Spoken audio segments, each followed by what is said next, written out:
Hello and welcome back to another industry report. Today we need to talk about a dangerous business practice that really could be eroding the long-term health of the AAA industry, how companies burn their most dedicated fans.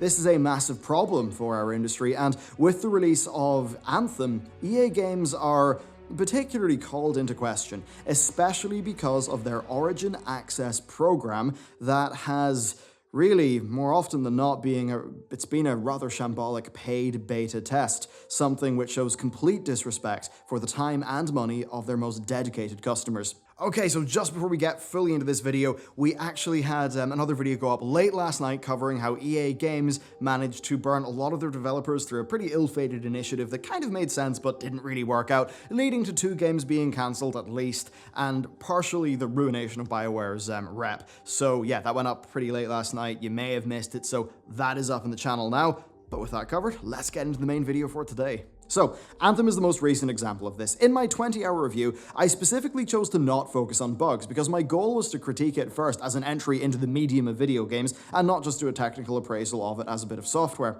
Ultimately, I knew that most of those bugs would be patched.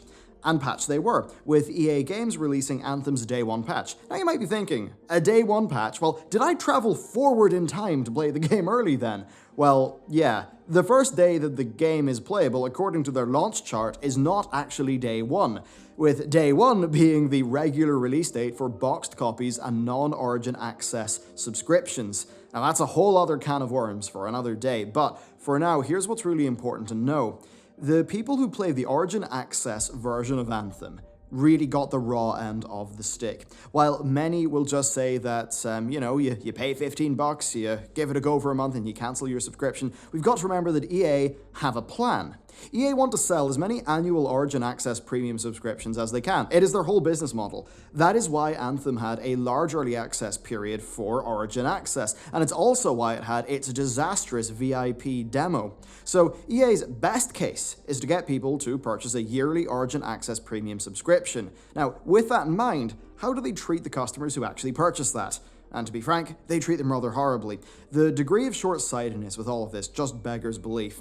They are driving new subscriptions as hard as they can through early access periods and VIP demos, but they're wholly neglecting the quality of the product that they actually ship to those customers, with Anthem being a perfect example of this. The Anthem VIP demo was a bit of a mess. We had infinite loading screens, controls that really felt quite bad, performance issues to the point of geometry not being rendered in the world. The controls were just not as tight as the version that I, of course, ended up playing with Origin Access Premium, and that version was better than the VIP demo, but even it was a bit of a mess. It had massive loading time problems, numerous bugs, including a number of ones that completely halted progression in some cases, as well as mission designs like the infamous Tomb mission that they were frankly a bit absurd.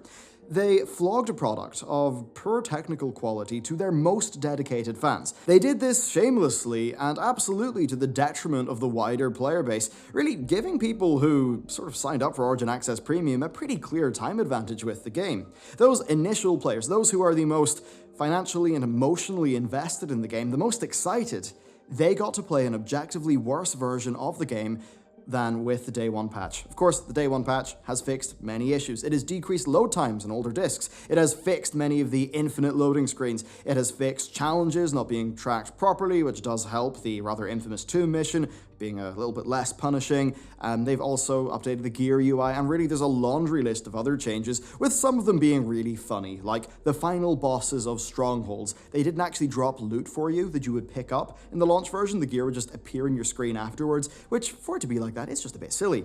And yeah, there were just loads of major issues throughout the game, and many of those have thankfully been fixed. Now that is a good thing, but it's entirely indicative of a far wider problem. This game was not ready to release. There is no way in which it was. Even without the bugs, the game itself is a shell of what was clearly planned. Remember that this game was originally called Project Dylan because it was to be the Bob Dylan of video games. We know that the development of the next Dragon Age game was paused to give Anthem more resources, and if you read Kotaku's 2018 article on BioWare doubling down on Anthem, it is very clear from their sources that the studio is was just struggling to get this game finished. When EA decided to delay this game from 2018 to 2019, they said the game was ready, but they made that change for portfolio balance reasons, not wanting it to compete with Battlefield 5. And that probably is part of it, that's fair enough. I mean, just look what happened when Battlefield 1 and Titanfall 2 came out at about the same time. So as much as there could be truth there, the quality of their product does indicate that they were not ready for launch. In rushing this game out before it was ready, EA did everybody a disservice, including them. It tarnishes the reputation of both EA Games and of BioWare, and as the intro of this video alludes, it burns their most dedicated and passionate players. These are the people who will market your game for free through word of mouth. With a socially driven game like Anthem, those people are the first link in the network effect that propels a game to success and to scale. You do not want to burn those people, and EA burned them. This erodes the core player base of their titles, and for a game like Anthem, it gets it off to a poor start. And especially for a game like Anthem, wide success is all about getting a critical mass of players that then snowballs the sort of socially driven title to greatness. This means that a smooth launch is of the utmost importance. Unfortunately for EA Games, this is not offense number one, and that really leads me to the most important part of this video, how the structure of incentives leads to degenerate behavior. Most of EA Games' stock increase over the last 2 years has been down to analysts loving their live services such as FIFA Ultimate Team. EA Games then, of course, decided to launch Origin Access and later Origin Access Premium. Both of these services turn the entire output of the company into a live service. In a way, EA Games is kind of transitioning out of selling games traditionally. They instead want to have a dedicated base of EA Games players who give them £15 a month for access to all of their content. This gives them recurring, predictable income that is actually quite a bit less susceptible to a turbulent market or maybe a delayed game messing up their short-term portfolio.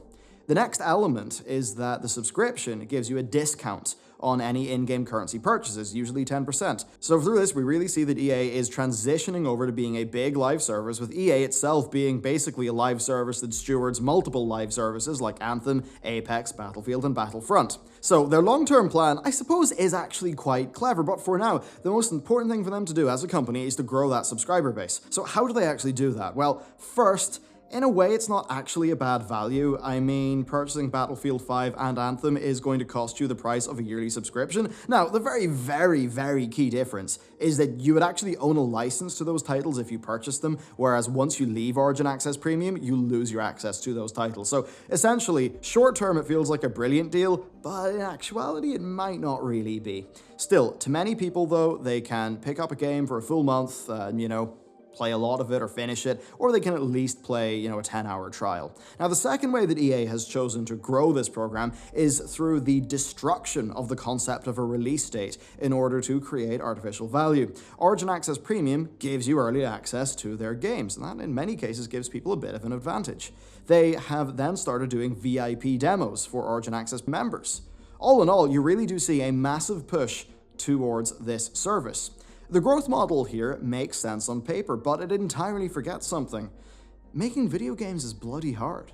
As most of their non-sporting releases show us, it really is hard, even when you have a massive amount of resources. Most of the notable Origin Access games have been put into players' hands in a shoddy state, giving people not only a bad experience of those games, but a bad experience of Origin Access. This damages everyone, including EA. If Anthem could have been in a better position for day one, or even for its Origin Access Premium Early Access release, I mean, why not just delay the release date by 2 weeks? Now, that does make sense on the face of it, but there are some business realities that are often forgotten, such as working with retail partners, the process of actually printing discs, and it does somewhat make that a reductive argument. But still, even before going gold with this game, it must have been abundantly clear that they were not going to hit the mark. would it have been so bad to delay this game again just by a little to make sure that some of the most egregious problems would not have existed? They actually did this with Battlefield 5, and that was kind of one of the main reasons why the game sold poorly. It sold at a lesser price as well because it needed to compete through discounts during the November release period. But the thing is, with Anthem, it's not like that. Anthem was not releasing in October or November. A slight delay would have not been a major issue for Anthem. Instead, they pushed a product out the door that was not up to par, damaging their core business and burning fans. Now, look, this really can hurt games. The Origin Access Premium version of Battlefield 5 was also really rough, with that game crashing a lot for me, having a lot of animation bugs, and generally just feeling just a bit ropey, I suppose. And like, they've only just managed to fix vaulting, and that's coming in a future patch, and it's insane that something like vaulting in a game like that was not working. Now, the early access version of this game, yeah, it was really, really rocky, but that was nothing in comparison to the Origin Access trial of Mass Effect Andromeda, which was an utter shambles. It probably showcased the worst segment of that game. It was then rife with bugs and flat-out mistakes, such as a character holding their gun the wrong way round such that she would be shooting herself in the head in a cutscene. Mass Effect Andromeda, like Anthem, is a great example of a game that was just rushed out too early. The sheer hubris needed to think that they could have gotten away with it is a little bit insane. There is no way that BioWare were happy with, I say, either game, really, and sadly for customers, it led to them feeling pretty damn burned, and for Andromeda, it led to a pretty justified wave of backlash against the game, which, as many would find out, would then go on to be a pretty mediocre title as compared to its predecessors. On the whole, I do think it is fair to say that the Origin Access trial inflicted a near mortal blow to that game, heavily impacting its sales, leading to the Mass Effect franchise being put on ice. They do have another Mass Effect project in the works now, actually, but with it being after the Dragon Age game that I believe only entered full production a few months ago, it's going to be quite some time before we even see that. So where does this video leave us? Right, what's actually going on here? Well, the thinking behind the Origin Access business model is pretty clear, and I think pretty understandable, and at least it is pretty transparent. However, in their desire to grow it as fast as possible, they have resorted to having early access to titles being a part of it. Unfortunately, though, making games is really quite hard, and a large number of EA's recent titles have launched in a very rocky state, and that has been further exacerbated by there being an early access version that tends to be before the day one patch. It leads to this problem of people just feeling like paid beta testers, and that absolutely is a massive problem. EA seriously needs to get their act together. Their business model is fairly innovative, I suppose, and it could deliver value to the most dedicated players of their games, but only if they're able to release polished, mostly bug-free products. Right now they are not, and because of that, they are burning the core players who drive their business. At least this segment of their business. I mean, for mobile and other areas, yeah, they'll do fine. And I'd almost worry that if they manage to burn their core audience so much that they see a contraction in that part of their market, that they will just feel like, oh yeah, we should be sports and mobile, or something like that. And that would be a big pity, because as much as EA are sometimes a big problem, they have funded some pretty great games. Dragon Age Inquisition is something that many people liked. And I mean, yeah, there's a lot of stuff there. Like Battlefield 1 was a pretty solid game too. They just risk really burning it all down, and that's a big problem. So, let me know what you think about this. If you're a big fan of the Mass Effect franchise, of Anthem, of Battlefield, if you've been playing EA games, what do you think about Access? Do you feel like you're getting value from it? Do you feel like they're kind of burning you out, and maybe you would have previously renewed another year's subscription, but now are you maybe thinking you're not going to? Let me know in the comments down below. So yeah, be sure to like, subscribe. Of course, there's a lot of content going out on this channel. It's a hell of a lot of fun to make, so thank you very much for watching. Your support's been great. And with that, I will see you next time.